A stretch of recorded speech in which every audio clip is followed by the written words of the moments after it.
Hey, love bugs. How are you tonight? Thanks for tuning into Love Grind. I'm so glad. No, I love that you're here with me. I hope you had a great, loving week. I hope your Easter was awesome. Mine was. And I just want to say thanks for tuning into Love Grind. Make sure you're getting on Facebook and Instagram and checking out our content on the page and giving me a thumbs up on YouTube, okay? I would love to see you there. Tonight, love bugs, we're going to talk about triggers. Triggers of our love addiction, our sex addiction, or our substance addiction. Are you addicted to toxic love? I might be. 7 sneaky triggers keeping you stuck and the antidotes. So we're not going to just talk about the problem, we're going to talk about the solution too. I just want to let you know that I am not a licensed therapist like this. Just giving you some advice and tips from the heart. Okay? If anybody you know or yourself has an addiction issue, please reach out for some professional help. There's nothing wrong with it. I go to therapy for my anger and I can see the changes. So there's nothing wrong with it. All right, I'm getting some of my information tonight from a site called HuffPost, and they have some wonderful content. I'll put the link on the page so you can visit, post, and get some more content if you choose to, okay? Let's get right into it, love bugs. Addicted to toxic love. There's some triggers, 7 of them, all right? There's loving and considerate, intelligent people and successful, but they struggle to leave emotionally abusive relationships and even end up chasing a toxic partner that they broke up with. Why is it that so many people, so many of us love bugs, don't act on our own best interest in relationships? The answer is love addiction. Love addiction is a real thing, as real as an addiction to drugs, alcohol, or gambling. It affects the brain the same way, with shockwaves of dopamine, oxytocin, and the opioid hormone that trigger the pleasure center of the brain. Who's at risk for love addiction? We've talked about this too before, love bugs, okay? People generally become love addicts due to a past history of abandonment from their primary caregivers. Adult love addicts usually recognized as children that their most precious needs for validation, love, and connection with one or both parents were not met. This is a really touchy subject for me because I had good parents, but when you just dig real deep, sometimes when you go back, you think to yourself, oh, that was effed up. And so you got to be honest with yourself and honest with your life and the events that happened to kind of pull that out. This affects their self-esteem dramatically in adult life. It results in a conscious fear of abandonment and an underlying subconscious fear of intimacy. To a love addict, intensity in a relationship is often mistaken for intimacy. If you feel like this might be you, I'd like to address one mental habit that makes you text him 3 times when you intellectually know you need to let go and get out. Thinking about, obsessing about, or trying to figure out the object of desire, even when you know it's no use. And that's something, again, you have to be honest with yourself. If you really sit down, I've done those things, and I feel that I fall under that category of the love addict because I'm constantly thinking about it, obsessing about the other person and wondering why, how can I do this? And it's just out of hand. When you feel that it's too much, it's time to reach out for some help or try some other coping method that can get your brain into a positive place. When the addict brain is threatened or triggered by the removal of the drug or love interest and faces the excruciating pain of withdrawal, it will do anything to get that drug back. It will kick into overdrive, thinking unceasingly of the object of the love addiction. There are 7 sneaky triggers, love bugs, the addictive brain uses to keep you constantly thinking about him cycle, which can lead to relapse. I'll give examples of the healthy antidotes to replace the triggers. Trigger number 1 is denial. This can sound like, I know that he cheated, but maybe he'll change. Or, he says he loves me, I should just believe that. Even though he's critical and inconsistent, maybe if I just try harder, things will change. Trigger number 2, romanticizing. If it isn't love, unless it's full of pearl and passion, or he did take me out for my birthday that one time, it's really hard for him to do things like that because he had a difficult childhood. The addictive brain has selective memory and often tortures us by thinking about the good times in the relationship. These good times are often what happen between the sheets because there's no sex so good as a volatile, unpredictable, inconsistent kind where you don't feel entirely safe. That's just dopamine city. That's just true, okay? Antidote for your triggers 1 and 2 are write down all of the bad times, sparing yourself no sad detail. This might seem like self-torture, but if you truly want out, love bugs, sit down and write about every disappointing, painful, and even humiliating thing that occurred in the relationship and how it made you feel about yourself.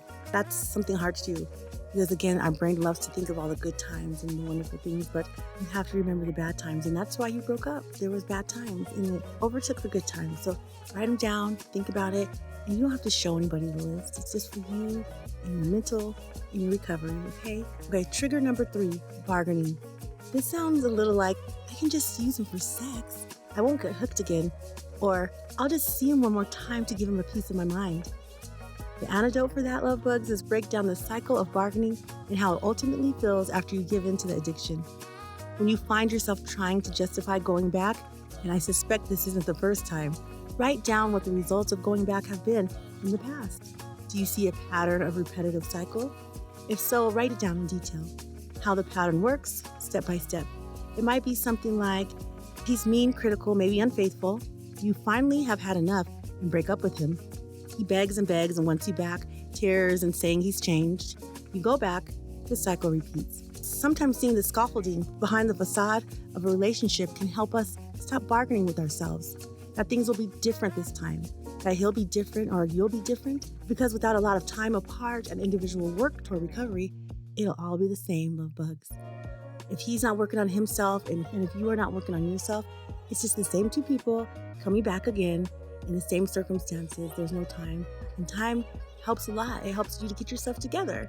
It helps for you to see clearly about what you were bringing or not bringing into that relationship. Trigger 4, fear. This might sound like, what if there's nobody better out there? Or I'm too old to start over? Or a million more fears. Trigger number 5, ego. I have a big thing with ego, you guys. I'm like, how can he not want to be with me? And it's just so bad. I think there was a lot of pride in ego that kind of put a halt to my recovery, okay? So watch out for your ego. That could be a dangerous thing.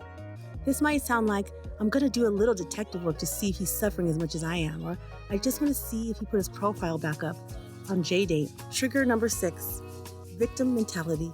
This might sound like, told me I was the love of his life. Or how could he treat me so badly? Or how could he be so mean? Or I never get the good guys. I had that. I have a victim mentality, okay? This addictive brain is very sneaky with these 3. It gets our general anxiety ramped up, love bugs, the way drug addicts feel anxious when they need a fix. And the only way to relieve the anxiety is to connect with our love addiction object. The antidote to that is mentally walk yourself through the process of the aftermath of giving into fear, ego, and victim mentality. When you haven't communicated with the object of your love addiction for a day or 2, the anxiety becomes acute. You leave a text message, your anxiety is relieved. You can breathe again and find much better until time passes and he hasn't responded. Then the anxiety begins to build again. Only this time it's worse because he hasn't responded and the need for a fix is more powerful than before. Writing down the pattern of what your fear, ego, and victim mentality result in, which is just more fear, ego, and victim mentality, can help you see the totality of this cycle. It is a terrible cycle to be in. When you text somebody and they don't respond, it's not only telling you several things to reiterate your negative feelings of bugs, it's telling you they don't give a shit. It's telling you they don't even have enough time to say anything to you, and it makes you revisit those doubts and those fears, and anxiety comes and builds up, and it's just a horrible cycle. Don't forget that. Trigger number 7, isolation. I'm so big on this one. I am totally an isolator. I will not talk to anybody. I was embarrassed, shamed, and just bamboozled and sad. And so I wanted to be by myself so that I could express these things all alone, that I can by myself. I didn't think I deserved any friends or anybody. No one would understand. And that is so far from the truth. Love bugs, believe me, people understand way more than you even think. So try not to isolate yourself. I know it's not going to be an easy thing to do, but isolating yourself just makes it worse. Okay? When I got out and started doing therapy and talking to other people, my spirits lifted up and I realized that I was an interesting, loving person and that other people like me. And it made me just come out of my shell a little bit. I'm still a little bit of an introvert. I never was before, but I'm getting better and you should too. If you see that you've been in the house for too long or you haven't took any phone calls, kind of try to shake yourself out of that. All right, let's talk about the 7th trigger. Isolation. If you spend all of your mental time thinking about your love addiction object, you rarely have any time, mental or emotional space to nurture other healthy, supportive relationships with friends, family members, or coworkers, or some kind of mental health community. I love 12-step recovery for getting out of addictive relationships. The antidote is to connect, Connect, love bug. When you find yourself isolated in your addiction, go to recovery meetings. It can be a 12-step of any type of recovery you feel comfortable with. But don't think going to meetings should feel easy and comfortable at first. They might be initially scary. Get on your own team and out of your comfort zone. Just do it, love bugs. Love addicts are often attracted to sex addicts, and sex addicts are drawn like magnets to love addicts. Okay, sadly, it's a match made in hell, but there is help, and love addiction can absolutely be vanquished. I know because I've been a love addict and I'm getting better, and I've met so many other people who are also getting better, okay? So make sure you're just taking time out to connect with other people, get out of those negative feelings in that negative space. That's the only way that you're gonna get better. Listen to everything that we talked about tonight, and you can get some comfort in it. I really, really do. And I hope you treat each other with loving behavior this week and lead with your heart. And until next time, love bugs, I'm out.